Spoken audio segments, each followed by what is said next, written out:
so this is how it Attention goes. to detail. We're rolling to the stream now, but come on back. I'll get it. Don't worry about it. I'm trying to get you on the same side, man. I'm good. And now your finger feel dirty. See how much Yeah, that's that's all right. So normally for TV, we count you in. So basically, count in is 5, 4, 3, 2. You put one in your head, and then you go. But we're streaming. So We're already streaming. here. Yeah, we're already recording. Everybody settle. Here we go. John's recording on there. Yeah. All right, and ready in 5, 4, 3, 2. Hello, I'm Jamara, and we are here live at Golden Hill Social with our first live podcast. We are sitting with Mr. Philip Washington. I'm very glad to meet you. So I reached out to Philip a week or so ago, kind of looking for information what to do with my money when I get it, right? I ain't got it yet. When I get it, I want to know what to do with it, and I thought you were a good guy to talk to you about that. So you might just introduce yourself, let us know what you do, how you help people, and how we can use you. I am Philip Washington. Somebody downstairs asked me.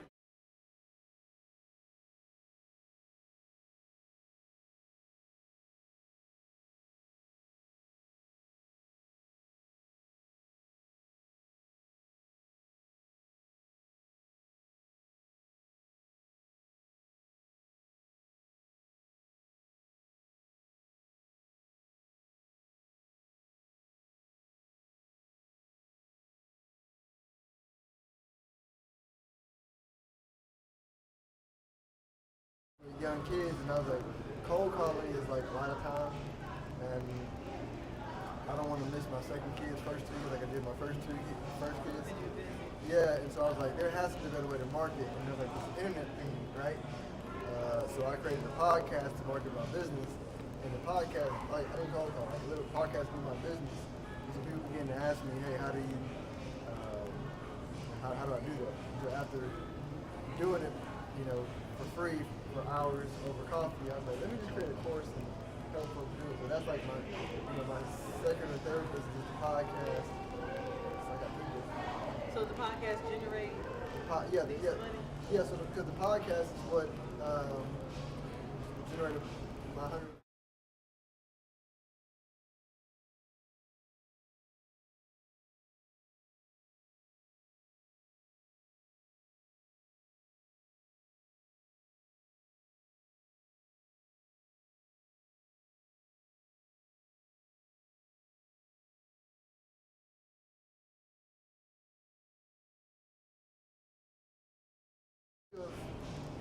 When you're in the industrial age, or like the face-to-face world, the way you do business is like one-on-one phone calls, in-person networking events.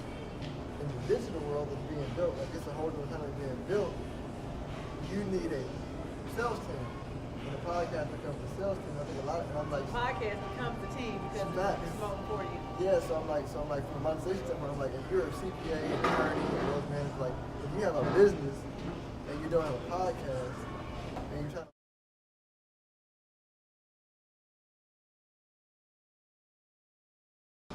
a lot more than 5 years ago, right? So I'm like, if you want the attention of people and you don't have a podcast, like you're invisible.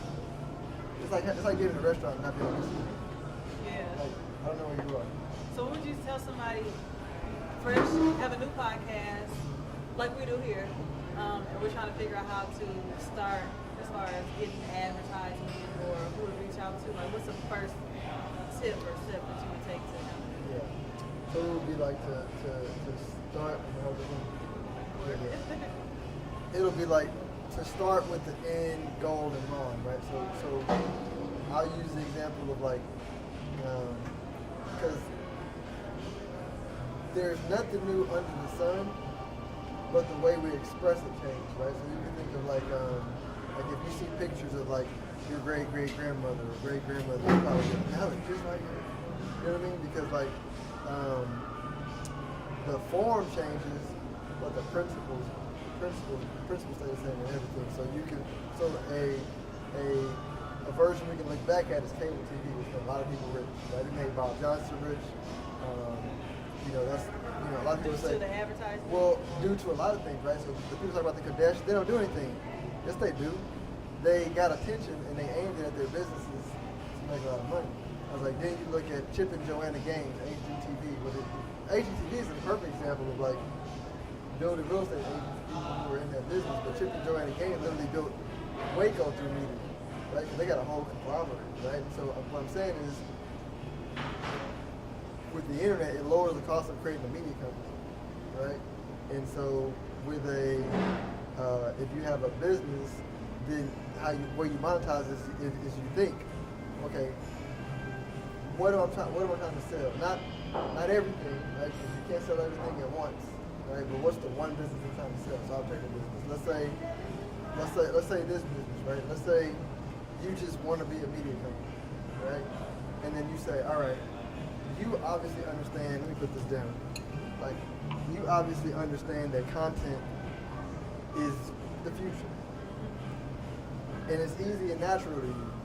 But then there's like a 40-year-old or a 50-year-old realtor that got a bunch of money, and they're seeing podcasts, and they're like, dang, I really wish I had a podcast because it just seems cool. And I know it works.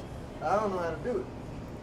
Then you go to those realtors and you say, hey, listen, I want to put together a 10-episode series on like how millennials can buy real estate. You know, and they'll be like, and I want to feature you, and I want you to be in it. And they'll be like, me? Get on me? And you'll be like, cool. But here's the deal. It's gonna cost $10,000 to produce. Somebody writing this down over here, right? Yeah, it's gonna cost Yeah, no bad. It's gonna cost $10,000 to produce.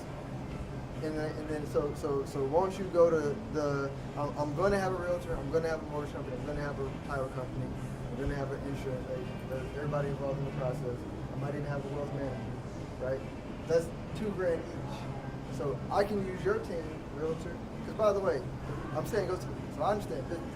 I'm saying go to the realtor because every time they close a transaction, they put money in all those people's pockets. So they can go to them and be like, if you want me to continue to do transactions with you, then you put up the Something to go into the smart realtors are gonna make them put up all the money. They're not gonna put it anyway, right? Because they lead the transaction.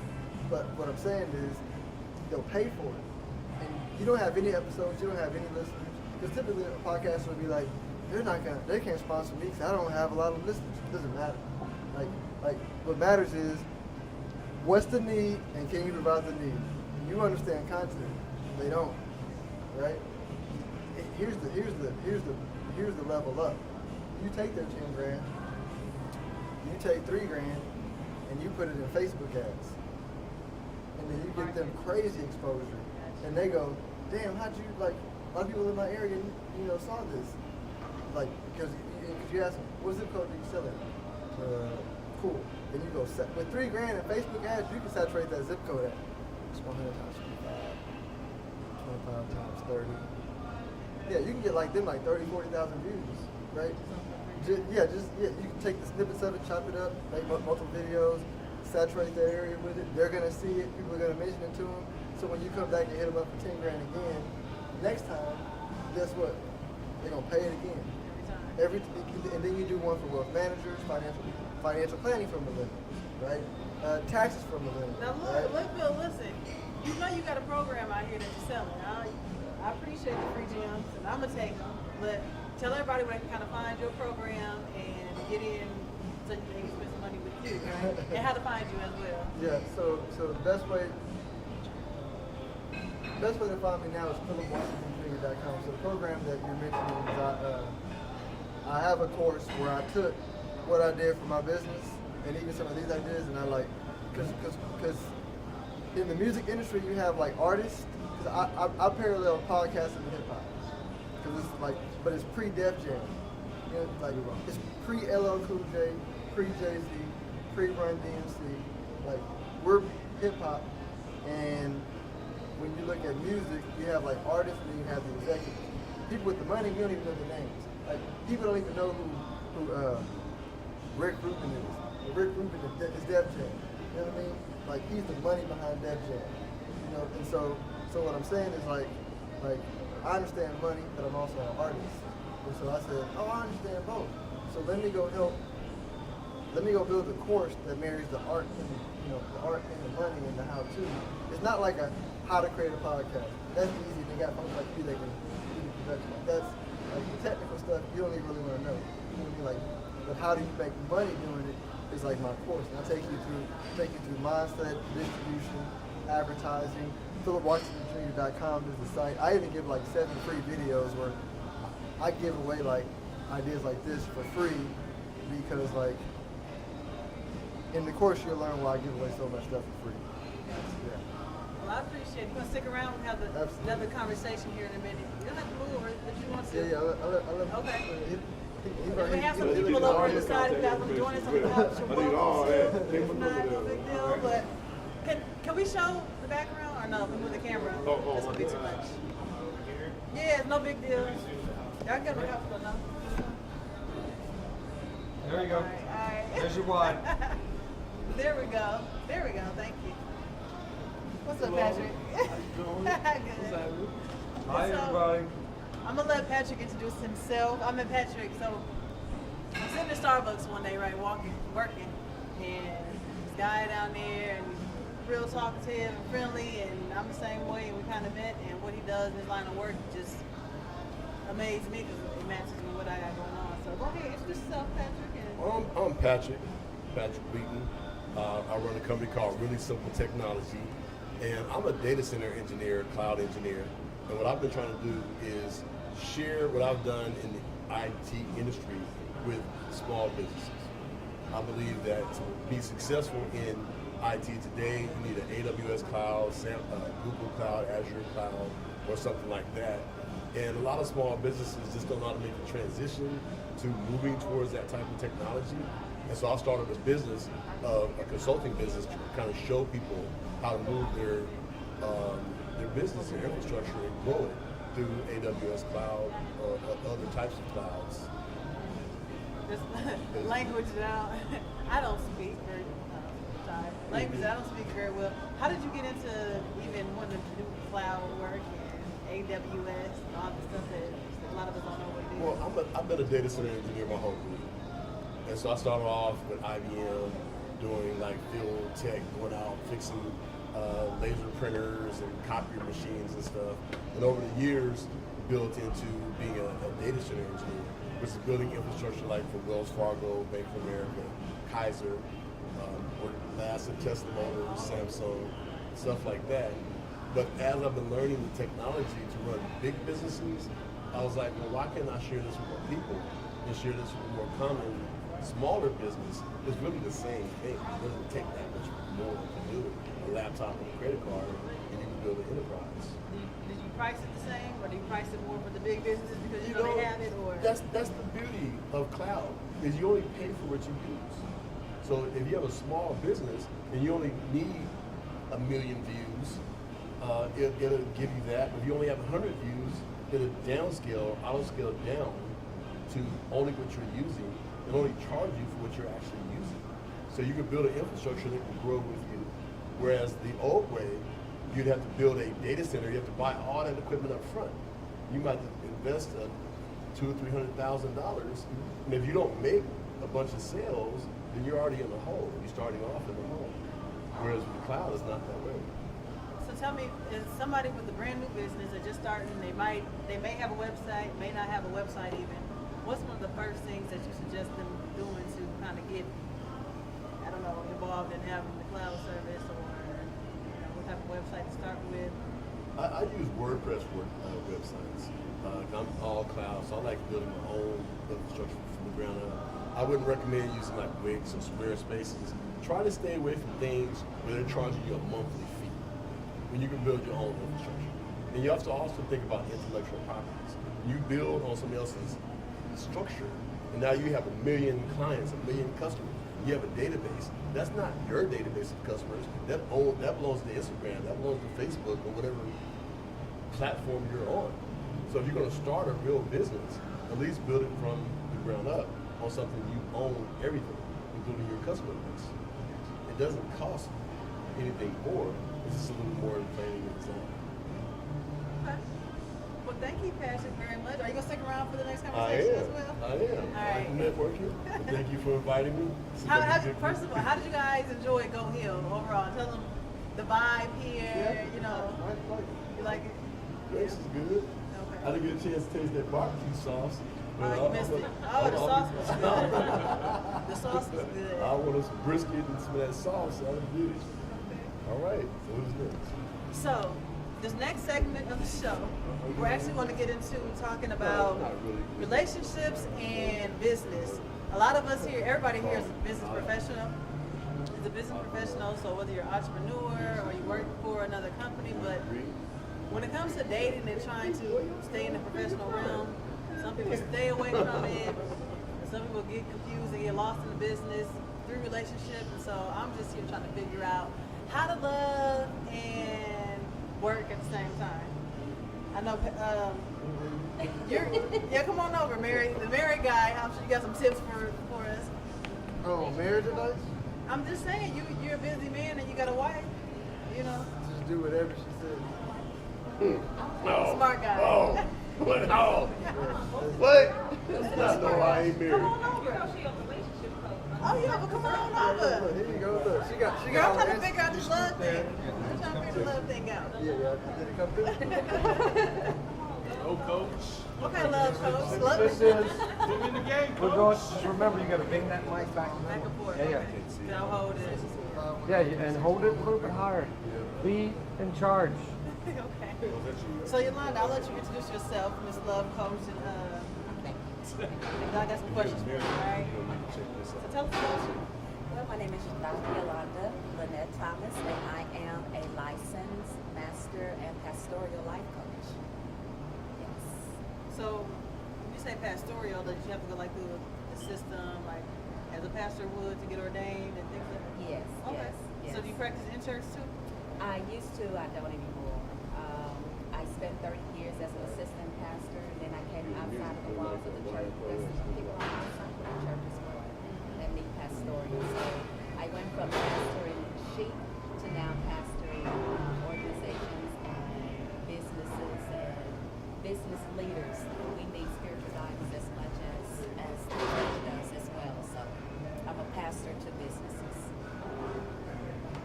I'm wrapping my head around this, right? So when I think pastor, are you speaking like from the Bible perspective, pastor in businesses, or Holistically, and yes, in all states, in all forms, because even in businesses, you know, you still need spiritual guidance as far as business, especially when you're making business decisions, and a lot of times we only look at spiritual when it comes to just our relationship with the Most High, but we don't look at spiritualism when it comes to relationships with each other, you know. And so in business, a lot of times we miss out on the spiritual aspect of business because we look at it more so as financial. But when we realize that God is the author of finances as well, when we bring Him into our business, you know, then it flourishes in the same time. so then how do we bring in? So you come and you do the pastoral work. We understand the money side, the importance of the structure and working with each other. How does that incorporate outside relationships into this business, or how can we incorporate outside relationships into our business? Should we? It goes hand in hand. At the same time, when you find a mesh, when you match, then whether it's in business, whether it's in the secular world, it all goes hand in hand. But a lot of times we will miss it because we don't have that foundation spiritually. We're just looking at it from one aspect or another. But when we bring it into alignment, then it all works together. Some of the best relationships are built doing business because you have one mind, you have a like mind. And when you have a like mind, especially on the same foundation, you find out where your strength is, the other person is weak, but then where their weakness is, you're strong. So it brings a balance at the same time because you're both focused on the same thing and you're able to undergird each other at the same time. So it can work out. Do you suggest? Let me rephrase my question. Do you think it's important to have a partner when doing business, or not as important? You know, a lot of people kind of steer away from relationships just because they want to focus on the business and making sure their finances are straight. Have you found it easier for people to kind of do that with a partner or without? It's personal. It's personal. You can't say what works for one works for another. It all depends on the individual. If that individual is ready for a relationship, of course it'll work. But if they're not ready for a relationship and you're bringing it into your business, then you're probably going to have some some boundary problems there. So you have to be focused to make sure that what you're focusing on is what you really want for your life at the time. A lot of times we'll look at somebody else and see they're in a relationship and say, well, I need one. I'm in business, so I need someone to undergird me. But that's not necessarily so, because most times people in business are alpha females and alpha males. And so in business, a lot of times, you know, it again comes to the balance.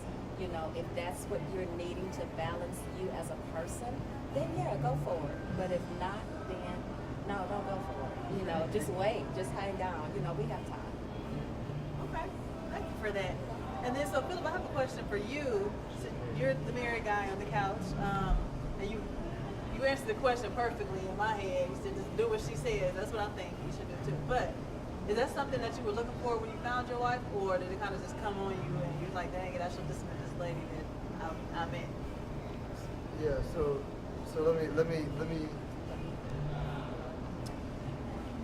I'm gonna try to explain what I mean the best I can. When I say do what she says, on the back of on the back of what Yolanda said, I think God is everything, right? So God is Cameron, God is me, God is you, right? The Elohim means like, you know, like I don't want to go super deep, but God is everything. So if God is everything, everything agrees. But when we're in human form, it's like trying to speak a primitive language. You know, like if we are God and we're having to speak English, there's gonna be some miscommunication. You know what I mean? So when I say do as you say, what I'm saying is, no matter what happens, like we're always in agreement, always with everybody and everybody, but definitely with my wife. Right? We're always in agreement.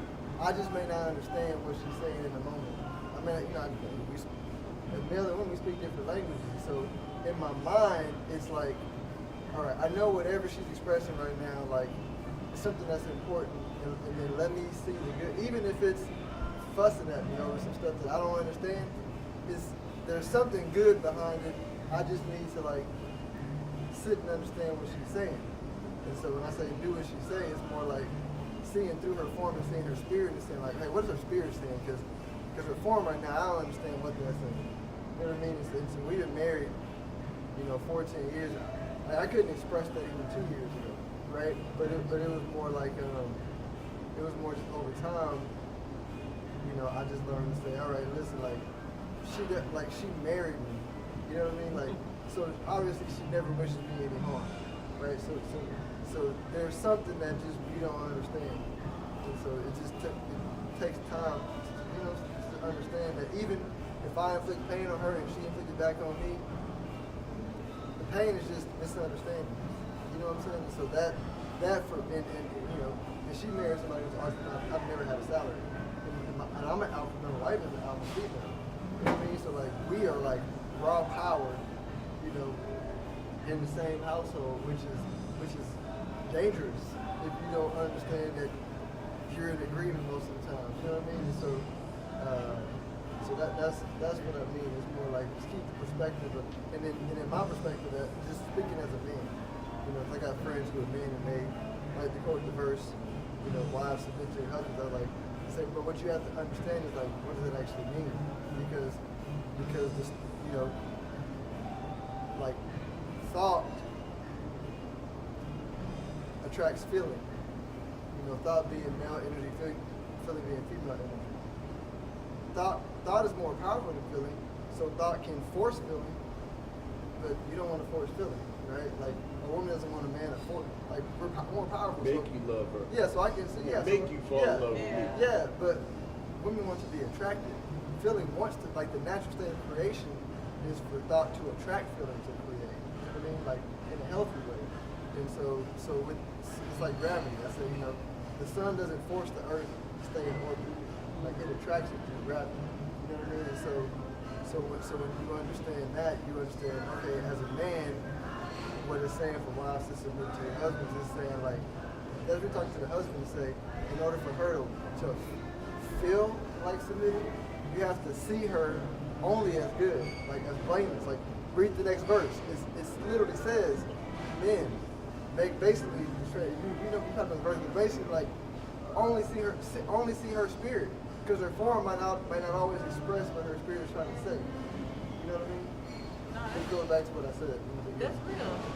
I think if we more of us took time to really pay attention to each other's spirits and not just kind of what we see here, the action that you're taking, and understanding where it's coming from or why it's coming, that we'll probably get a lot further with each other. So definitely a great point. Mr. Patrick, you single, married? You know, I had a point on that too. Okay. You know, my mama taught me a little something different, and she taught me that God is not in all things. She taught me to test the spirit. You go somewhere, you test the spirit. If you're in a house full of demons, you don't want to keep running around and trying to pick your mate, and you know you're in a house full of demons. Get into a house of God where the spiritual energy is positive and with what you are about. If it's not that, then get out of that area. Exit out of that. Move. Right? And so I've kind of sheltered myself a little bit. Maybe that's why I'm not married. I'm still single. But I have a certain expectation of what I'm looking for. Right? And one of those things is somebody that understands that I'm an alpha and I'm a leader. And so if I work hard in my life to be that man, to be that leader, to be that provider, but I don't want somebody to undermine that. I have to now follow her. That's just not. That ain't how. That's not how my mama raised me. I'm just saying. Understandable. So, I think so. The mission for what I'm trying to figure out, I just want for myself and other people who are interested and desiring to understand this whole dynamic between men and women, because it's changing. It's not how it used to be. You know, it used to be easy to meet somebody and, you know, 15, 16, 18, and we married for life, and this is just what it is. You know, it's not like that anymore. The options have changed.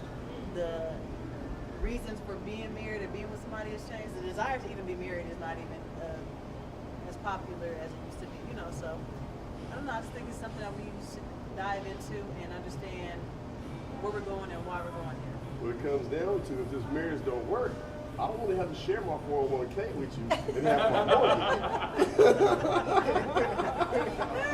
All right, so on that note, we're going to end today's episode. Thank you all for being here. Thank Go Hill for having us and having to host this. And if you got to give away your 401k, just make sure it's worth. I don't even know. Good luck, fellas. All right, thank you. Catch you guys next time. I don't want to give a half. I worked hard for that.